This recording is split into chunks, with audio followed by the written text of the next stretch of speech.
Welcome back. When Halo Infinite finally debuted last Sunday, Halo fans were elated and immediately started ripping apart the new trailer. One detail that stood out among the lore community, more so I think than anything else, was the apparent setting, Installation 07. Now if you'd like to hear all the evidence, I recommend my trailer breakdown from last Monday. Link in the description and at the top right. For now, however, let's assume that Installation 07 is the ring in the trailer and dive into its unique history and what it could mean for Halo Infinite's story. As noted, Installation 07, as it's now known, is special among the rings of the final array. Zeta Halo was originally part of the first Halo array, an array of 12 rings 30,000 kilometers in diameter, 3 times the size of the rings we visited in the games. These rings were built not long after the Human Forerunner War, a conflict during which the ancient spacefaring human empire invaded Forerunner space, glassing and colonizing their planets seemingly with no reason. When humanity was finally defeated, it was discovered that they had been running from a parasite known as the Shaping Sickness, or the Flood. Many of what remained of these humans were devolved into primitive forms as punishment, but a few were composed, their minds imprinted in the DNA of the devolved humans to be passed on for generations. This meant Forerunners could recover these memories, these essences, for information should the Flood return. In the meantime, other plans and contingencies were explored. Among these was the Halo Array. The first of these arrays, created from a forge known as the Greater Ark, contained 12 rings. Though other ideas were proposed, notably shield worlds, Halos ultimately won out. Not much is known of these rings between their creation and the firing of the array. They would, however, be placed under the control of the first Contender-class Ancilla, or AI, Mendicant Bias, with one of his primary extensions placed on what would become Installation 07.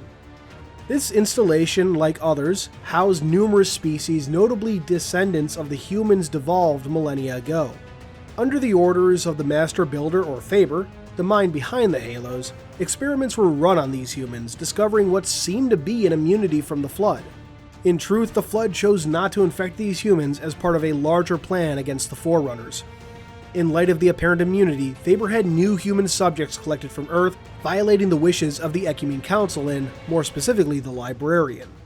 He hoped to extract some of the stored essences of ancient humans from those newly collected, the humans already on the ring lacking these. In time, the Flood research facilities where humans would be taken came to be known as the Palace of Pain, the primitive humans thinking that what were in truth several facilities was a single location. Humans would be brought to this palace not by force, but by control. Following their de-evolution, humans would be implanted with, along with the memories of ancient humans, a geisha. Geisha, or gene songs, were intended to eventually elevate humanity to inherit the mantle of responsibility, a guardianship of the galaxy held by Forerunners and before them, the enigmatic Precursors. Using Lifeworker beacons strewn across the ring, ovoid-shaped devices that allowed whoever controlled them to implant seemingly instinctive instructions into the geisha of the humans present, these humans were brought to the Palace of Pain. Decades before the end of the Forerunner Flood War, Installation 07 was tested near Charam Hakor, a world ripe with precursor artifacts and once the capital of the ancient human empire. Fired at a low power to limit the pulse's range, the halo effect destroyed the precursor artifacts, which had been held together by neural physics. Now, neural physics is pretty hard to explain, as it's meant to be a concept that transcends common understanding. It's known to have a close connection to the mantle as the precursors saw it, to living time, a concept core to the mantle, and postulated that the universe itself was alive, though not in the sense that we might understand it. Suffice it to say, neural physics' relationship to life itself made anything constructed via its principles susceptible to the life-destroying effects of Halo. When tested at Charam Hakor, precursor artifacts in life with even the most rudimentary notochord were destroyed by Halo. This also freed a being that had been discovered at the outskirts of the galaxy and moved to Charam Hakor during the Human Forerunner War, one known by many names: the Captive, the Timeless One, the Primordial. The Primordial was brought to Installation 07 for study, after which the Master Builder departed, leaving his researchers in charge. As soon as he left, however, the Primordial awakened and began to converse with the ring's primary ancilla, Mendicant Bias. If you recall the Halo 3 terminals, there's a tale in them that tells of Mendicant Bias conversing with the Forerunner Gravemind for 43 years. This is that same tale. The Primordial was said to be the last precursor, but it was in fact more than just that. It was a Gravemind, the central intelligence of the Flood. It talked with Mendicant and turned the Contender against his creators. With Mendicant Turn, the Flood spread across the installation and experimentation continued.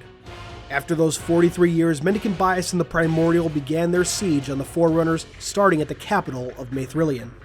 The other 11 original Halo rings had been gathered at the capital to discuss the future of the Halo plan. Mendicant took advantage of this and brought his Halo, taking control of 4 others and hoping to wipe out Forerunner Command. In the ensuing fight, most of these Halos would be destroyed and several Forerunners killed. The 2 rings to survive were Omega Halo, which escaped to the Greater Arc, and the future Installation 07, Mendicant Bias's Halo. Eventually the ring was recaptured by the ISO Didact, though in a heavily damaged state. To save it, damaged sections were shed and the ring's size reduced to 10,000 kilometers, after which it was brought to the Greater Arc for repairs. The massive Flood victims, including 10 dormant proto-grave mines, were left on the ring, watched over by the installation's remaining monitors. Shrouded in perpetual cloud, the ring was then networked into the final array, taking on the designation of Installation 07 and sent to its final location to await activation. Eventually, the ring would be found by Dr. Luther Mann on November 28, 2553, and a full research detachment of approximately 300 scientists with specialties across numerous fields were sent in 2555 as part of the Zeta Halo project. By the time the ring was discovered, the Flood presence was all but gone, at least as far as Hunters in the Dark implies. The perpetual cloud cover described in Halo Primordium and shown in Halo 3 was gone, and the presence of multiple monitors was nowhere to be seen. That covers the complete history of the installation, but let's talk about some of the specifics that could come up in Halo Infinite, starting with those 3 points I just discussed: the Flood, the clouds, and the monitors. First, the Flood. The Flood that were once there were gone by 2555 as far as Hunters in the Dark is concerned. The reason I brought this up is that a lot of people in the lore community have wondered about the Flood presence there since its mention in Primordium. For reasons I to this day don't entirely understand, there was some notion that the Flood could somehow survive the activation of the array. Needless to say, they don't, nor would they have. Just in case it's a question in anyone's mind, being on a Halo ring does not protect you from the Halo effect. Creatures survive on the Halo ring when the Halo ring fires? Generally, no, they don't. They'd have to be reintroduced. Some of that is actually talked about in basically the Refugia discussions in Halo Wars 2. Yep. A lot of those, the plants and animals that would be killed by a Halo array, they could be reconstructed using genetic samples that are located on the ring itself. They just basically clone new critters. But yeah, pretty much anything that would be affected by a Halo array is not shielded by being on a Halo ring. Which monitors? Though there could potentially be areas of the ring that are safe, who knows. Still, despite the major Flood presence that was once there being gone, study samples inevitably exist, and who knows what sort of scars the Flood could have left on the ring. Next, the clouds. This is less Halo Infinite connections and just something I want to address. When Installation 07 first appeared as a hologram in Halo 3, it had a very Venus-like surface, or in other words, covered in clouds. The other rings also appeared, each with their own very unique environments, some of which weren't entirely consistent with depictions that came later on. It was noted in a Canon fodder that the rings seen in Halo 3 were largely out of date, due largely to custodial negligence. And in relation to both topics, there's some discussion of a post from Catalog back in 2014 that stated that the Swords of Sung Helios had glassed the ring to remove potential Flood-infected zones as of 2558. I actually talked about this in one of my old Catalog videos from back then. Even back then, what Catalog was describing sounded a lot more like what happened to Installation 05 in 2552.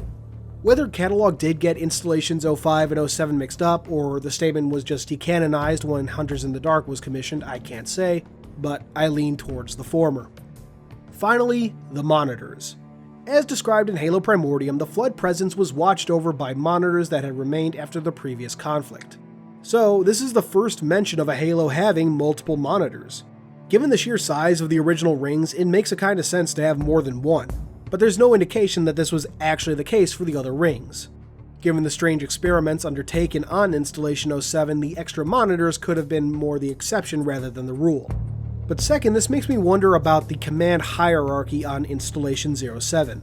Despite the presence of multiple monitors, we know that there's one master monitor, if you will. One monitor of Installation 07 like Spark was of Installation 04. The name remains unknown, but the monitor's number is 117649. So, if there is a primary monitor, what roles do the other monitors play in relation to 117649?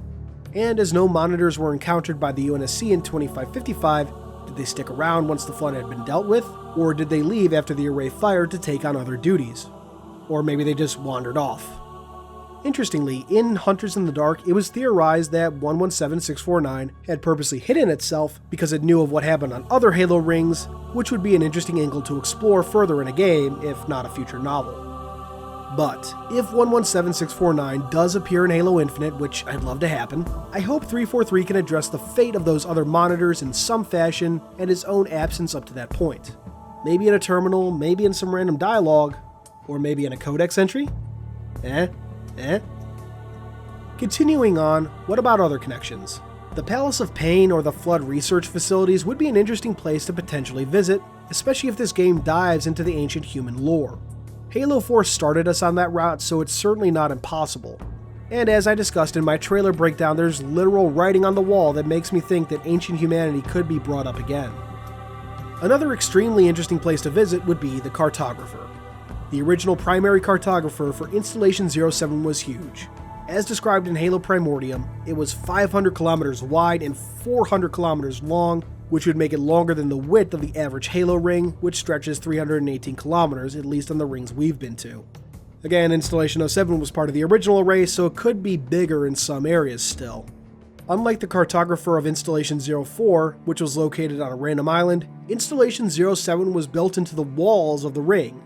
If that remains the case after the installation's shrinking and repairs, it could certainly change up the locale we could potentially expect. Just imagine finding this cartographer and then being able to look over the edge of a Halo ring. I just think that would be so damn cool. What I also found extremely interesting while doing research for this video was that the cartographer contains a complete record of the installation's history. While I'm sure this is true of any other Halo's cartographer, this would be a great potential way to introduce some deeper lore to players and make a fantastic in-game source. If this is the case, 343, just make sure we can revisit it easily. Another interesting place to visit would be the Control Room. In Halo Hunters in the Dark, this was a location that main character Luther Mann was interested in finding, and it might be a fun callback to Halo CE. Further, it could serve as a good primary goal as it would allow the UNSC to potentially do a lot with the installation, including potential easier access to the Ark, and maybe finding the location of other Forerunner constructs, such as the homeworld of Maithrillian. And on both of these subjects, let's again talk about the beam emitters from the Halo Infinite trailer. For now, these are our only indication of what Forerunner architecture could look like in the final game. To me, these look like something of a mix between the 343 and Bungie approaches to Forerunner architecture, though I personally feel it's a lot more 343. Regardless, I think people can agree it's a mix, which to me makes perfect sense. The Bungie era designs are generally seen on Forerunner constructs built towards the end of Forerunner society. The rings of the final array and the Lesser Ark were created sometime in the final millennia of the Forerunners and have much simpler and rougher appearances. 343's designs, on the other hand, are much cleaner, smoother, more complex in design, and found on locations from the height of Forerunner society. 343's designs appear like they're from a time when Forerunners could be more ornate in their construction, such as we see on Requiem and Genesis. Bungie's would be from a time when they couldn't afford to be as ornate and had to be a bit more straightforward and practical, or as practical as Forerunners can seemingly be. Installation 07 being a mix of these in some manner fits perfectly with the era it was built in. Though we don't know exactly when, we do know that they were built sometime before the final millennia of Forerunner society. If we compare the beam emitters from Valhalla and its remake Ragnarok, I think you can see what I'm getting at. A comparison to the beam emitter from Halo 5's raid on Apex 7 is even clearer, I think. Incidentally, I'd argue, and I know others have, that the original Halo Wars 2 kind of has a mix of styles. More accurately, it definitely looks like it took inspiration from Bungie's Forerunner designs, but like 343, a bit more ornate. A bit more like we see going on in Halo Infinite. A little. The Shield worlds were built around the same time as the original Halo array was being constructed, so it would make sense. But you tell me what you think. At the end of the day, I think between what we see in Halo 4 and 5, what we saw in the Bungie trilogy, and what we see in Halo Infinite paints a nice picture of the fall of Forerunner society.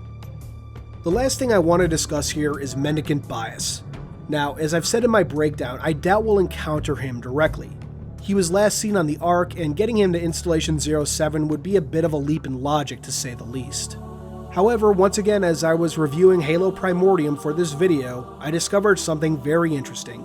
Mendicants Ai Corps, the housing for his primary extension, is still present on the ring. So, while I doubt we'll see Mendicant directly, this core could be a really cool Easter egg to hunt for, or perhaps like the Cartographer, a source of deeper lore and information. Maybe we could find records of Mendicant's work with the Primordial, more records of his talks with it, and maybe a look at Mendicants' origins. We know he was created as part of a combined effort by the Master Builder and the Didact, but there's a lot more to it. In both Halo Cryptum and Halo Primordium, there's a mention of Mendicant Bias's chosen name, his true name. We know human AI choose their names upon activation, so maybe that's true of Forerunner AI. Both Chakas and the former Forerunner Counselor, Splendid Dust of Ancient Suns, were given new names when they were composed and became monitors, 343 Guilty Spark and 000 Tragic Solitude, respectively. It's not too much of a stretch to think the same was true of Mendicant Bias. But beyond just a name, there's a very interesting implication regarding Mendicants' origins. In a post on NeoGAF back in March of 2015, Frank O'Connor noted, "Mendicant Bias wasn't built with human technology, although he may not have been exactly alien either." This would seem to imply that Mendicant was created in a manner similar to human smart AIs, but moreover, that Mendicant may have once been human. This is a bit much to dive into in this video, and I'd love to cover it in the near future, but suffice it to say for now, I'd love if Halo Infinite could dive into Mendicant's origins, even if the Ancilla isn't directly present in the game. And I think that's it for now, but there's plenty potential more we could dive into at some point. Installation 07 is a vast wonderland of potential Easter eggs and deep lore connections, and I hope 343 is able to take full advantage of that in Halo Infinite. So, what do you all think of the history and potential of this installation? What would you like to see that was mentioned in this video? Or what would you like to see in general? I haven't mentioned it yet, but I'd honestly love to see some new, or perhaps old, types of Sentinels. Maybe that Safeguard Sentinel that was mentioned in the description for Halo 5 Sentinel Beam. In the trailer, we definitely see what looks to be a Sentinel underwater. Some people have thought it might be a Retriever, but that's way too small for something like that. Despite what Halo Wars 2 might make you think, these things are almost the size of human frigates. Enforcers have been another popular candidate, but it doesn't look like that to me. I'd like to think it's a new type, but we'll hopefully see. And yes, there are other Sentinels in the trailer, but I think they're just standard aggressors. Anyway, I'm getting too far into things again, so let's end it here. Let me know what you think about all this in the comments below. Thanks for watching as always, and until next time, this has been Halo Canon. Thanks for watching, everyone. I hope you enjoyed this video. If you did, please consider subscribing, and if you really love me, hit that notification bell and leave a thumbs up. These both really help out the channel. I wouldn't be where I am now without your views and support, so once again, thank you. Keep on being awesome, Canonites.